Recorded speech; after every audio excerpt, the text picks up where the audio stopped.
Please, can I just have like a 15-minute break or something? Some food? Okay. Hey guys, oh, you're back already. I wanted to go a little bit deeper because we've talked about everything from Apple's March 8th event. You guys know iPhone SE, iPad Air, new Mac crazy stuff. Like this new wallpaper's got me still staying up at night. But I spent the last few hours looking at every single line of Apple's tech specs pages, of the individual web pages for these, to read through the lines and find a bunch of stuff that Apple just didn't talk about that I found really interesting. So I wanted to share it with all of you today. So if you guys are excited for these tidbits, drop a like down below. Always helps me and the channel out, and hit subscribe for more so that you always stay up to date on the latest Apple news, and tap that bell to get notified when I upload. Okay, I'll spin the wheel, man. I'm sorry. Okay, we've got the wheel. This is fun. Whee! What will it be? What product? It looks like it's gonna be the iPad Air the iPad Air 5. Wow, look, it landed on the 5. I'll be honest, this iPad Air is a really small update. I mean, aside from the M1 chip, I don't really see any benefit here, but there is some benefit from the M1 chip. Like, it has 8 gigabytes of RAM now, which is actually double what it had from the previous generation. And I'm not saying that to defend the M1 chip being here. I'm just saying that if you buy it, like, you are getting double RAM, which is cool. Apple's also doubled the data transfer speeds of the USB-C port, so if you are one of the 2.5 people that use their iPad to do work. I'm not making fun of you. I'm really making fun of Apple for the iPad still being bad to do work. If you do use the USB-C port to transfer data, Apple says it supports up to twice as fast data transfer speeds now, so it'll be a little bit quicker for you. But wait, there's even more crazy tidbits for the iPad Air, like the fact that it weighs 0.02 pound more than last year. Wow, that's a tidbit. Really, the only reason I included the iPad Air on this list is because the 5G is the sub 6 gigahertz. It doesn't support the ultra fast millimeter wave like the US iPhone 12s and 13s do. So that's a little frustrating that this is like it's a mid-tier iPad, but I hoped it would support millimeter wave. Moving on very quickly to the iPhone SE, we get to have a lot more info. Okay, first up here, it shares the same 5G spec as the new iPad Air, but this actually makes sense because this is Apple's cheapest budget iPhone, even though it is $30 more expensive. I don't know if you guys caught this. Up until this point, every iPhone SE that Apple released was $399. Now, were there only 2 iPhone SEs released before this? Yes, there were, but that's still every iPhone SE, and the new one still costs $30. Okay, I mean, it's not like a lot of money, but it is like more money for Apple's cheapest phone. Listen, I'm not gonna sit here and say it's not worth it or something now. I'm just gonna say, really, $30 more for an iPhone 6, guys? It's the same design. You've been making the same 4.7-inch screen for like 50 years. How are you charging more now? But Sam, it has 5G now. You have to cover Apple's costs for 5G. I don't give a about 5G if it's not millimeter wave. So this is basically the same phone as before, unless there's some more tidbits in here. There are actually. The camera hardware on here is actually identical to before. So if you were like, I want a better sensor, I want some upgraded lenses, that is not on here. It is identical to last generation, except from the A15 benefits. Because there's the A15 processor, you're getting deep fusion, smart HDR4, and the photographic styles, which are all computational photography stuff, you're getting on the iPhone 13, which is great, right? It's so good. Listen, it means that the iPhone SE is gonna shoot better photos than the one before it, but don't expect them to be wild. Like, this is still Apple's cheapest iPhone, and as we saw with the iPhone SE 2, computational photography stuff can only go so far. It doesn't go as far as Apple would make you think. That being said, the A15 also is giving us better battery life on the iPhone SE, and I noticed it was very interesting that on stage, Apple didn't give us a number. They just go, it's better battery life. And I'm sitting here like, well, the last iPhone SE had basically battery life of 0, so what's 0 times 2? That's still 0. Well, I looked into it, and Apple says that video playback should now be 15 hours compared to 13 hours. Now, keep in mind, video playback is like if you're watching YouTube on here. It's different if you're, using apps and taking photos a bunch. It's obviously not gonna be 15 hours. It's not gonna be 13 hours before. My point here is that the metric of 2 hours sounds promising, but with 5G built in now, I'm just not convinced it's gonna be good. So I'm obviously gonna get this to try it out, and I'll give you guys my final verdict, but I and everybody else has pretty much echoed echo the same thing. Like, still be wary of the battery life. Next up, I've seen a lot of people confused, myself included, about ceramic shield, which is the drop protection functionality of like the iPhone 12 and 13, where it's stronger on the front and the back glass. Apple's used some really sketch wording here. So if you go on their compare page and compare it to an iPhone 12 or a 13, it clearly says both of those have ceramic shield, and then it doesn't show that for the iPhone SE. But Apple also says that the iPhone SE has, quote, the toughest glass in a smartphone on the front and back, which I'm pretty sure is like the exact wording they used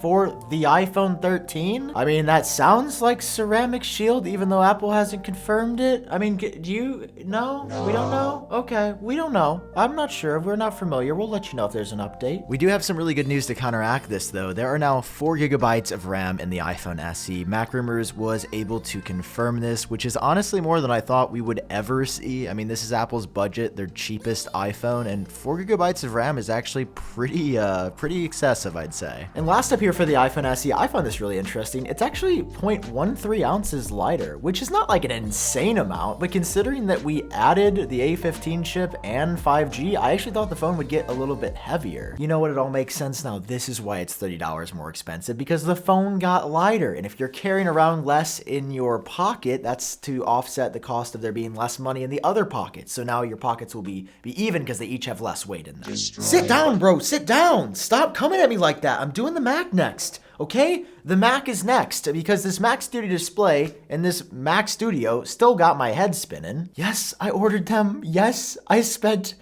lots money. Okay?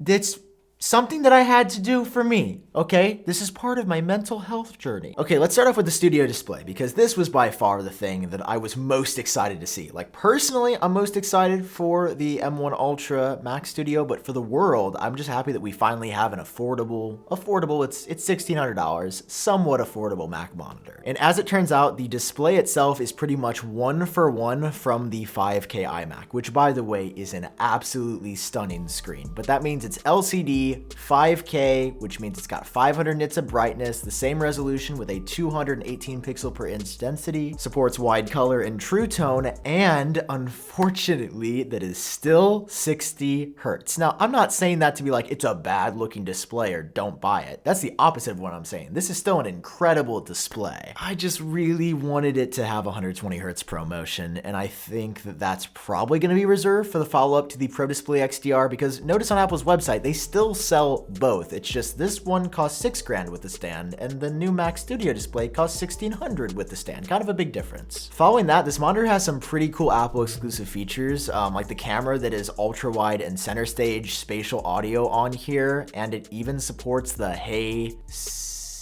Siri trigger phrase. It's all supported here because of the A13 chip. Yeah, Samsung, you want to keep tweeting like this because this new monitor from Apple is more powerful than your flagship, buddy, so get back to work. Yeah, frick Samsung, guys. I actually think it's super cool that there's an A13 processor in here, just because it's kind of a low-key flex. I mean, my Pro Display XDR doesn't have an A13. Maybe I gotta get this new monitor. Spoiler alert, I ordered it. Next up on the back, there are 4 USB-C ports, but only one of these is Thunderbolt. This is exactly how it is on the Pro Display XDR, and I really wish Apple would have put all Thunderbolt 4 ports on here, because while you still get 10 gigabits a second of data transfer on the standard USB-Cs, Thunderbolt is like 4 times that, so I was really hoping we would see that, and you don't get it. So you can still plug some light peripherals in here, but don't expect data transfer speeds to be all that fast. You've probably seen that there are multiple stand options now. Of course, the included tilt only, which works just like a traditional iMac stand, but then they brought the Pro Display mechanism where you can height and tilt adjust, which is $400 more, and I did opt for that option because I really like it on the Pro Display. Don't judge me. The thing is, it weighs 3 pounds more, which isn't a big deal because it's a monitor and you're not going to be moving it. I just thought it was interesting that that little mechanism that allows the height is 3 pounds of extra weight on here. I mean, that's a couple of cheeseburgers. And finally, as an Apple salesman, I'm here to convince you to buy the nano texture display. This is the technology that Apple's had for a while now that sort of of absorbs light and makes your screen not as reflective. It's more of a matte type finish, but the fidelity is apparently still pretty good. You guys should buy this one because it comes with an Apple polishing cloth in the box to clean it, because Apple doesn't want you cleaning the nano texture with anything else. So buy the nano texture because you get a free Apple polishing cloth. You know, that's a way to convince yourself. You'd be like, I'll buy more money because I get the free cloth. Okay, and finally for the Mac Studio, I saved this one for last intentionally. Got you guys. I know this whole video has been structured. I'm hacking the algorithm.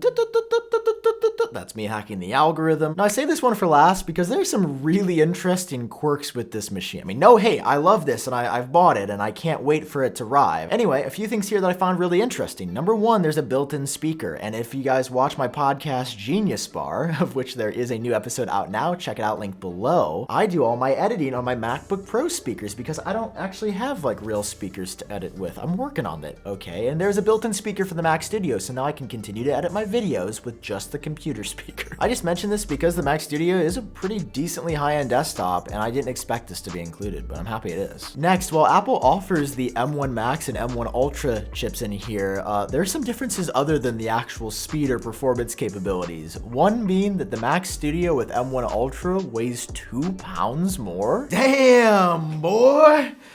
Damn, boy! That a thick boy, damn, boy. I guess the question is, what hasn't the M1 Ultra been eating? The competition? Intel, we've been looking at you. I found out where that little piece of your logo went. It went right in M1 Ultra's belly. I get it being like slightly heavier, but like 2 pounds? That's kind of a lot. I mean, it doesn't matter because it's a desktop that sits on your computer, but still, it's a lot of weight. But more practically, while both the M1 Max and the M1 Ultra Mac Studios have 4 Thunderbolt 4 USB-C ports on the back, only the M1 Ultra carries that Thunderbolt to the front. If you get the M1 Max Mac Studio, they just put USB-C on the front. I don't know if that's like a compatibility thing with the chip itself, but you get 6 Thunderbolt 4s on the M1 Ultra and only 4 Thunderbolt 4s on the M1 Max. I'm sure that's not gonna matter for most people. I know it won't matter for me, but it could matter for some. Anyway, guys, I hope you enjoyed this. I had a super fun time digging through this. Like, I love the big announcements just as much as I love reading through the lines and seeing what we can find. So let me know what you learned down below. Share this with somebody else if it helped you. And of course, subscribe for more great videos like this in the future. I've been Sam. Drop a like if you enjoyed. I'll talk to you in my next video. Peace.